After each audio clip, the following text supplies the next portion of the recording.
Hello. Hello, we can hear you. We're just having some technical difficulties. Okay. We No do worries. apologize. I'm just going to stop the timer for a second, and then hopefully we can sort you out. And we do apologise. Grow ticks and all that. It's not a new thing. So 2 seconds, and I will try and see what the problem is for you. Okay. No problem.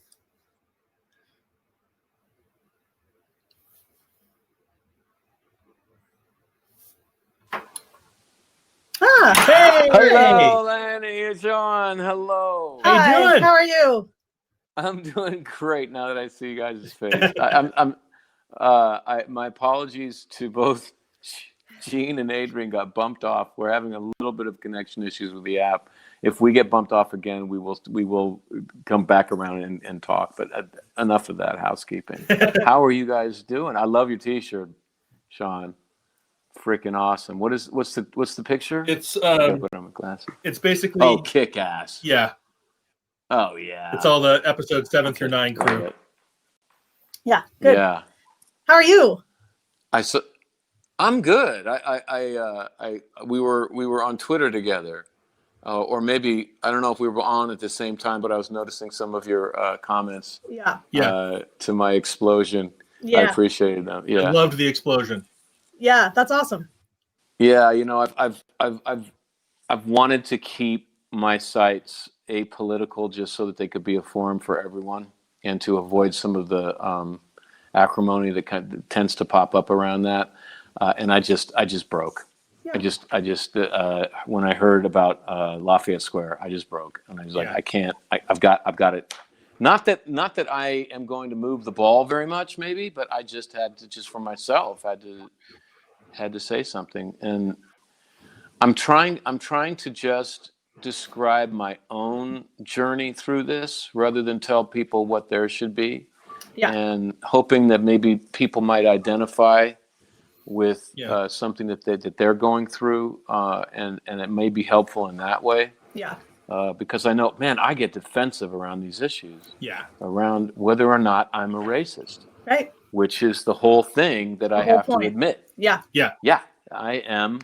You know, I remember I was talking with one of the Runaways cast. We were at lunch together, and they were a person of color, and I said, "You know what? I'm a racist." And they were like, "Oh no, James, not you." I'm like, "No. I'm saying that we all are. Yeah. That we are born into a highly racist culture, and we're all indoctrinated. Exactly. And we can't help it. It's my job to try to outgrow it, and I have been for a number of years aware of this and trying to deal with it. But I have to admit. Yeah. So what you are now is anti-racist. I was reading about yes. I guess that would be the term, is anti-racist. So you can still be racist and be anti-racist because you're working on it. You're trying to get rid of those things. But it's so baked into the crust of this country. You can't not be. Exactly. And I have to say, even having to have a different label for what I am other than racist, having to say that I'm an anti-racist is kind of a defense. Yep. Like, no, I'm not a racist. I'm an anti-racist. Like, no. I'm both. I have that in me. It's like a worm. It's like I've been swimming in a toxic soup, and it's gotten into me. And the first step for me is that I've just got to say, honestly, I have racist tendencies that I'm trying to become aware of and trying to eradicate. Have you ever done one of the implicit bias things, the tests? You can go on. There's one from Harvard, and they're free. I think it asks you to register, but you don't have to. But it will walk you through, and it will pair some things that don't seem like they go, like hard sciences and women, and humanities and men, and then they'll shoot a word at you that is one of those things, and so you have to shoot, and you will find that you believe things you don't think you believe. And because you have to do it quickly. It's your instinct. You have to do it as quickly as can. Yes. These are the lies that we get taught when we don't know we're getting taught lies. Well, what's interesting, just part of our assumptions. Yeah, I've gone to a few diversity conferences here in Portland, and one of them, we were in this like breakout group, and as you can imagine, a diversity conference has more diversity than Portland does. So it's there's way more people of color, of disability, everything is in that room. And we did it as a group and sucked at it. So you've got the people who are already woke, and we all, it was just like, oh, we're all really sexist. And then it was like, black and, hard worker, and, then it would be white and lazy or something like that. We were all race. Like, it just, when you're looking around at the people who know better and still suck at it, it's all, there's no shame. There's shame, but there's no shame. So maybe I should use the word waking rather than woke. Yeah. I don't like using that word anyway. No, I've tried, I like to think of myself as woke, and I just thought this second when you were saying that maybe I need to reframe that, because I'm not anywhere near the end of the journey on this. Well, and it's like internalized misogyny. There's all those things that I'll like judge something and then realize, that's me, and all that sexist shit that I learned. It's in us all. There was this this event that happened for me way back in. Hello. So you gone off again? Hello. Sorry. You have to put up with me for a couple of seconds until we get him back. Here we go. Okay. I'm waiting for you. Here, we're back. And if the moderator could extend the time as we're talking, that'd be great. I just wanted to tell a little story. Because when I hit the 10 seconds, we lost each other. So I was doing my very first professional production. It was The Tempest at the Goodman. Huge, the biggest theater in Chicago. I was so lucky to have the role. But the thing is, I didn't get the role of Ferdinand at the first round of casting. I only was cast. At first, I wasn't cast at all in the play. And then they cast me because they bumped up Ferdinand to Ariel, which is a bigger role. And Ferdinand was the boyfriend of the big lead of the thing, Miranda. Right. And they cast this 18-year-old to play the 18-year-old of Miranda. So she was kind of, she was very young, and not as mature as she is now, obviously. And she had fallen in love with the old Ferdinand. And she hated me because now she had to do a love scene with another guy, and she'd already, put her heart into a different basket. And I was already jealous of the guy who was now the new Ariel. He was a black actor who was tall and beautiful and already working consistently professionally, and so he had nice clothes. And I was this really poor, scruffy, slightly overweight actor, much shorter than him, and I was just jealous of him. He was everything I wanted to be. He had everything that I wanted. And I was on the elevated train going to work, and I was reading the newspaper, and he came up to me, walked up to me. I didn't notice him getting close, and he said, "Hey, James." And I looked up, and I was startled slightly. And the combination of being startled and my jealousy of him, what I said was, "Whoop, don't mug me." And he just looked at me crestfallen and said, "Oh, James, not you. Oh, man." And he went and sat at the other side of the car. And I thought about it all day. And I went to him at lunch, kind of crying, and just said, "Don, I'm so sorry. This has really shown me that I've got racism in me. I've got a lot to think about, and I thank you." And he goes, "Well, James, at least you're admitting it." And we ended up getting along fine after that. But that was this wonderful lesson that I got in my early 20s that just kind of started me thinking about this. And actually, it probably led me into the subversive art that I did later, this idea that there are lessons that I got taught that I'm unaware of this programming that's inside of me.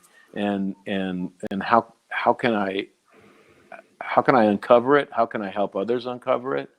And how uncomfortable people get when it's uncovered. My wife uncovered some of my defensiveness around using my media platform for these issues. I was really resistant, and I was really defensive about it. And so I think I need to be patient and forgive people who get defensive around these issues, because I know I do. Well, anyway, and there's a saying for, like, when you say something like, because people are really not liking me saying we all have racism in us. I'm getting pushback on that. And if you follow a lot of Black people on Twitter, a lot of the activists and all that, when they bring up something like this and they get a lot of brushback, one of their common responses is, a hit dog will holler. So if it hit close to home, the people crying about it and resisting it, whenever you have that, that's something to examine. Like, why am I uncomfortable? Why am I angry about this? Mm-hmm. That's my. And I'm trying. Yeah. I thought of racism, and this was on my Twitter feed, my side, but I used to think of the word racist as synonymous with evil. Yeah. I'm trying to reframe that so that I don't have that defensive, and just reframe it as a challenge to be overcome, rather than something that I have to feel pejorative about myself. Like I was born, I didn't choose to be born in this country. Right. You know, I got indoctrinated without realizing it. So I'm not evil. I guess if I remain inactive, that could be irresponsible and not good and maybe evil. But yeah. So that's how I'm trying to deal with it. I think the evil is if you recognize it and then just choose to run with it. Yeah. That's when it becomes, when you make that choice, that's when it becomes evil. But if you're making the choice to correct it and fight it and better yourself, then while you still have those things. This is the problem with people that were born into the old Confederacy, because you either you have to flush your culture and say that was wrong and I break with that. Yeah. Which is a big ask. Yes. But the thing is, if you don't, you have to buy into one of the biggest evils in the history of our species. Yeah. And that road can lead you down to unspeakable acts of cruelty that you will do to defend that. If you run with that, if you follow slavery and say that's okay, whether consciously or unconsciously, that opens the door. You can get away with anything. Yeah. Almost, you know. So, but what I'm trying to remember is that it's a big ask to do anything else. Yeah. You know, how brave you have to be to say, you know what, my entire heritage is bullshit. You know, because I'm still trying to deal with that myself. Yeah. So. Well, and it's also not that the entirety of it is bullshit, but that some of it, like, it doesn't have to be all or nothing. Same with people. We like to, like, you know, the cancel culture, whatever. You have your favorite out there, and then they say something terrible, and then you're like, okay, I can't be a fan of that person anymore. They're a human, and they're wonderful in a lot of ways, and they're all terrible in a lot of ways, because we all are. And it's the same thing with our histories. Like, there's some wonderful parts of it. Human beings are wonderful and awful. Yeah. Every one of us. The key is, and so am I. I think that's the key. Yeah. Yep. Yeah. You guys are awesome. I'm so glad to talk about this stuff. It's so hard to talk about it with people. I've been looking forward to seeing you so that I could. Well, and the thing I'm having to watch out for is that, like, compassion fatigue, and that I'm exhausted. And then I think, well, I got to keep going, and I got to be talking to people, because, you know, I'm dealing with a lot of privilege here, and I have to stick up for the Black people in my life, and they're exhausted because they have to deal with it every day. But, you know, remember to recharge and cut yourself some slack, and because otherwise you can't keep going, you know. Yeah, and I'm trying to remember not to waste time talking to irrational people, because once it's an argument, I'm not listening, they're not listening, and it's wasted time on both of us. It's just, you know, once I'm going to get that person, I'm going to win this argument. It doesn't really go anywhere, you know. But hopefully we can discover people who are being rational, and we can talk to each other and help each other grow, I guess. Yeah. And you've helped me. I love that. Yeah. I love that. Yeah. You guys are good people, man. I'm going to move on to the next person, but I love you guys. I love you too. Love you too, man. Yeah. I'm glad that we're in Wales together. Well, we were supposed to be in Niagara Falls this weekend. Oh wow! Why didn't Niagara Falls do a virtual? I don't know. I think they're like Small. 3 or 4 years old. I don't think they have. Fucking Zoom is $15 a month, but guys, come on, man. Anyway, I know. I think they just need to figure that out. But the other thing came up in our memories today is that it was 5 years ago that we flew out to Europe to meet the cruise ship. The Comic-Con cruise. 5 years, 5 years ago. Yeah. Oh my God. Because we went out early and went to Switzerland first, and then the next week joined the cruise. So it'll be 5 years ago next week. That was the most pleasurable shit show I've ever been in. I've been in a few. Same. So we rescued it first. We made awesome friends with Rick Worthy and the boys from Bitten, and we still talk to them all the time. And that was a crazy. It was nuts. Wow. Yeah. I think we pulled the plane up from the canyon just in time on that one, man. Yeah, exactly. All right, guys. I'll talk to you later. Bye. Take care. Love you. Bye-bye. One.